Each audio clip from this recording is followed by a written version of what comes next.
முதுமையை கடந்து பல வருடங்கள் ஆரோக்கியமான வாழ்க்கை வாழ்ந்து வரும் பலரை பார்த்து இருக்கிறோம்.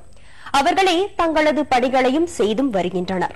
அந்த வகையில் கோவையை சேர்ந்த மூதாட்டி ஒருவர் யோகா செய்யும் முறை அனைவரையும் ஆச்சரியப்படுத்தியுள்ளது.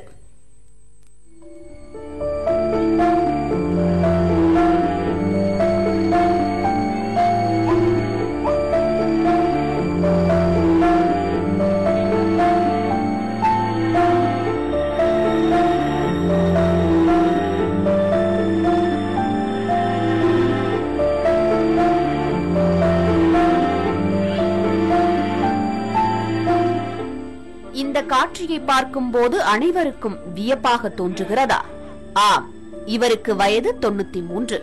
கோவை மாவட்டம் கணபதி நகரைச் சேர்ந்த ஞானம்மாளின் தாத்தா தந்தை அனைவரும் யோகா கலையை நன்கு அறிந்தவர்கள் என்பதால் இவரும் தனது 10 வயது முதலே யோகாவை கற்க ஆரம்பித்தார். இந்த வயதிலும் தனது உடலை வில்லாக வளைத்து காண்போரை வியக்க வைக்கிறார். அவங்க ஆரோக்கியம் இருக்கிறத பார்த்தோன்னா நாங்கள் எல்லாரும் ஏன் இந்த நமக்கு தெரிஞ்ச இந்த நன்மையை உலகம் பூரா பறக்கணும் அப்படிங்கிற ஒரு எய்ம்ல தான் நானும் யோகா டீச்சராக இருக்கேன். எங்களுடைய அம்மாவுடைய 5 குழந்தைகளுமே அவங்களுடைய குழந்தைகளும் சொல்ல போன பேரம்பேத்திகள் எல்லாமே இன்னைக்கு யோகா டீச்சராக தான் வேலை செஞ்சுட்டு இருக்காங்க. இளம் வயதிலேயே உடல் வலிமையை இழந்து தங்களது சாதாரண வேலையை கூட செய்ய முடியாமல் சோர்ந்து போகும் பெண்களுக்கு மத்தியில் 100 வயதை நோக்கி பயணிக்கும் ஞானம்மாளை இதுவரை எந்த ஒரு நோய் நொடியும் அண்டியதில்லை. தனது வேலையை யாருடைய துணையும் இன்றி சிறப்பாக செய்து முடிக்கிறார். யோகா செய்துட்டே இருக்க 10 வயசுல இருந்து நான் செய்துட்டே இருக்கிறேன். ஆனா 93 வயசாச்சு எனக்கு. இன்னும் ஆஸ்பத்திரி போகல, மாத்திரை மருந்து இல்லை, ஊசி போடல. அதுதான் சரி நமக்கு தெரியும்.